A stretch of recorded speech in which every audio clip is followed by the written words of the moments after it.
Alrighty, hello again.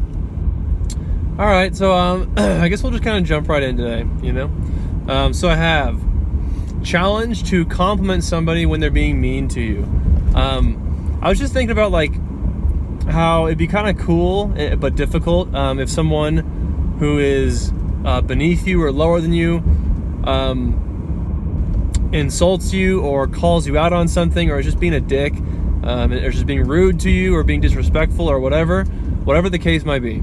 I think that it'd be kind of cool and probably eye-opening to them if you came back to them and you were like, you know what, maybe that is true, maybe it's not, I don't know, but I think that you're a pretty cool person. I respect you. I think you're very talented. You have good hair, whatever you're gonna say, and just come back to them with a compliment and with positivity. I think if you did that, while I basically never see that, that's so hard to do, I think. But I think that if you did that, though, let me try to not die here. It would open up their eyes, and they'd be like, "Oh my gosh, I feel bad for even saying that now." I think that they would take a step back and kind of reanalyze why they even said what they said to you, because you came back with such a different response than what they maybe expected. Because chances are, if they are saying those negative things to you, it probably means that they're also in a negative place, or they're trying to pull you down to them, right? So I've been over that before. How if someone's let's see, what was that thing that I think it was Oprah said, or some podcast where someone can only pull you down if they feel like they're below you, or something like that. And so I think that if they're doing that, if they're trying to pull you down to their level, it means that they're also feeling they're feeling some sort of negative thing towards themselves. Like they're not feeling, because if they weren't, if they were just feeling happy and optimistic and positive and jolly happy, then they wouldn't be bringing on that negativity to you. They'd probably be bringing positivity to you. There's a reason that they're coming at you with these negative thoughts and negative ideas and criticisms and insults or whatever. There's a reason they're doing that. They're not just doing that out of the blue. There's something deeper down that's causing them to do that. And so I think that that's a sign of weakness. It's a sign of they're in not a good spot right now. And if you came back to them with positivity and you're like, you know what, I respect you, dude. Like whatever you want to say, go ahead and say it. But I appreciate you and I respect you, and I'm inspired by you, or what, I don't know. Maybe that's too cheesy, but maybe it's not though. So I think if you did that though, they'd be like, oh my goodness, maybe you're right. I mean, thank you. I'm a cool person. I inspired someone today, or I don't know. So I was thinking about that, how that'd be super hard to do, when you're being attacked. It's very easy to become defensive in a millisecond, right? If someone comes to you and says, hey, why don't you do this? And you're like, well, because she said that, or I shouldn't be doing this, or whatever your defense mechanism is. I think it's very, very easy to become defensive and try to deflect, But I think that if you kind of just try to embrace instead and then came back, okay. So anyway, we've been over that several times now. So there's that. I was also thinking about how it's insane to me. This is a whole separate thing now. How it's kind of crazy to me just how difficult growing up is. I think life in general has tons of challenges and is a massive challenge and is difficult throughout your whole life. But I think especially when you're growing up and you're a teenager, and just in general when you're growing up, even just as a young kid, there's just so much that you are tasked with learning and figuring out and becoming and just realizing. There's just so much there. I think it's kind of crazy that anybody makes it out of that alive. I was just thinking about how difficult it is, like in middle school. I think middle school is probably a really, really hard time for a lot of people, because now you're entering puberty, right?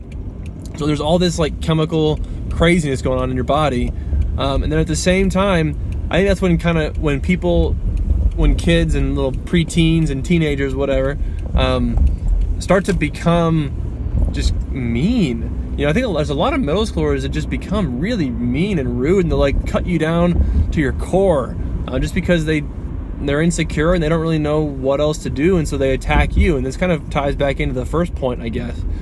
I didn't really think that it was going to, but I guess it totally does, though. Because if they were totally confident in themselves and they were very clear on who they were, then they wouldn't come to attack you. They would be positive with you. I think that's probably why in middle school that happens so much, is because everybody is just figuring their stuff out, and they're like, I don't really know what's going on right now. There's just so much craziness going on. Sometimes if you're in the wrong group, that's when drugs can start to be introduced, which puts you into a whole different thing. Oh goodness, that's a train. Dang. Okay, I almost just got hit by a train, I think. Not actually, but so yeah, I think middle school's a tough time. Just growing up's hard, I think it's just kind of crazy that we even make it through, because kids are just so critical. They're just so mean sometimes. And I guess kind of one of the sad things is some people don't make it out alive. Some people take their own lives because it is so difficult, because they get picked on, they get teased, and the guys who are doing it don't even really realize what an impact that makes. But it all makes an impact. It's all a big, big deal. Those are part of like your formative years where you're just figuring out your life and who you are. And so to have someone, even just like the smallest little things, make a huge difference. You notice everything and you feel everything. So I don't really know why I even started to think about all that. But I guess maybe the message is just be careful with how you use your words and how you portray your emotions, and try to learn to control your emotions and become just more in control. Because if you don't, and you just kind of feel your emotions and then let them run rampant on somebody else, it's one thing to experience your emotions and let them run their course within yourself and figure it out through you. But if you're feeling angry from something and then you take that out on a totally separate person, totally unaffiliated person, that's a whole different thing. That's super unhealthy, and that happens probably a lot.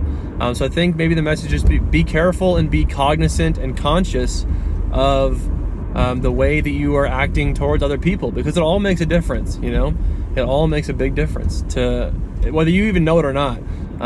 Sometimes I don't even think people realize it. You could have said one thing a month ago to someone and you didn't even question it, didn't even like second guess it, and now that person is still thinking about that or still trying to get over that, and you moved on the second after you finished saying it. You didn't realize what you had said, but they did, and it changed their life. I think there's probably a lot there. So anyway, I think that's pretty much all I had to say for today, I believe. Yeah, I guess I'm done. All right, well, see you tomorrow. Roger out.